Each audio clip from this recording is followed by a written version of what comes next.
U.S., China divided over how to deal with new North Korean ICBM threat.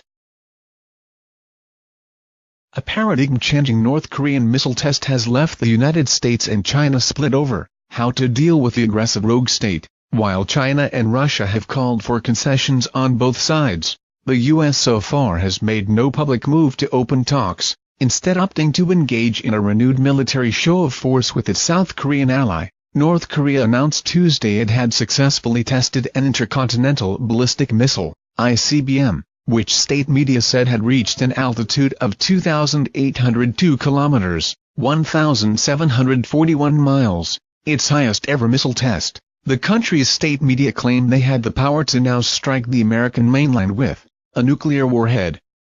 In a joint press statement issued by Russia and China, the two countries reiterated their call for North Korea to stop its missile and nuclear programs, in exchange for the U.S. and South Korea holding off on future large joint military drills. However, within hours of the statement, the U.S. and South Korea announced they'd held a new ballistic missile drill to counter North Korea's destabilizing and unlawful actions. The drills showcased precision targeting of the enemy's leadership in case of an emergency, a South Korean Defense Ministry statement said. The contrasting responses expose the diplomatic divisions over how to deal with an increasingly aggressive North Korea.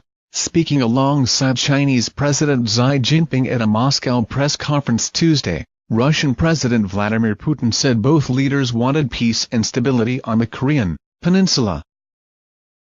It is very important to push forward our joint initiative on settling the Korean problem with a view of immediately freezing the ballistic missile strikes and also dealing with the U.S. deployment of weapons in South Korea, he said.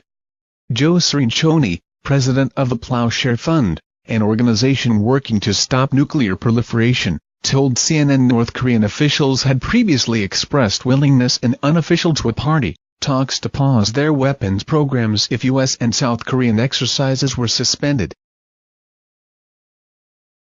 Tillerson. Global action need to stop North Korea.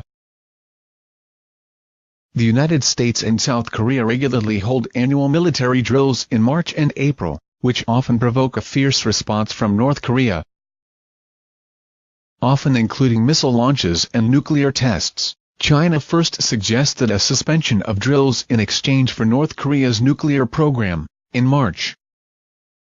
When Chinese Foreign Minister Wang Yi said the U.S. and North Korea were set for a heated collision, the latest United States and South Korea drills held Wednesday were designed to display both countries' own missile strength, Pentagon spokeswoman Dana White said in a statement. The night before the drills commenced, U.S. Secretary of State Rex Tillerson described the ICBM test as a new escalation, adding global action would be needed to stop North Korea as we, along with others, have made clear, we will never accept a nuclear-armed North Korea, he said. Cirincione said while the U.S. drills were legitimate, it was important for the U.S. administration to begin negotiations with the North Koreans. There is no military option here. Even a limited military strike could escalate to a major war. We should have talks about talks with no preconditions. This is what China and Russia and South Korea and Japan are urging us to do, he said, while South Korea joined in Wednesday's drills.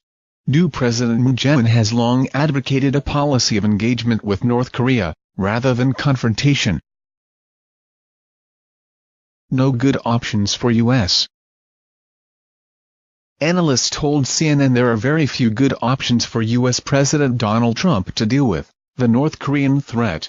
A really difficult question will be whether Donald Trump feels like he's been backed into a corner and doesn't have options short of war. Adam Mount, senior fellow at the Center for American Progress, told CNN, I think what we'll have to grapple with in Washington is that none of our tactics, or our levers, mean the same thing anymore, Mount added. On Tuesday night, U.S. Ambassador to the United Nations Nikki Haley called for an emergency session of the UN Security Council, which will be held on Wednesday afternoon. Mount said although the Trump administration had repeatedly raised the possibility of negotiations, the U.S. president could be unwilling to enter into long, messy negotiations. He likes simple, neat wins. But there's no easy wins on the North Korean issue. Any agreement would be unsatisfying and prone to failure, he said. Meanwhile, any move towards confrontation could result in a North Korean strike on a neighboring, South Korean capital of Seoul, analysts said, potentially killing millions of people. The inevitable endpoint will be that we do live with a nuclear North Korea with long-range missiles in some form. And it is only a matter of time until that bitter pill is swallowed in Washington, Ewan Graham, director of the International Security Program at Sydney's Lowy Institute, told CNN.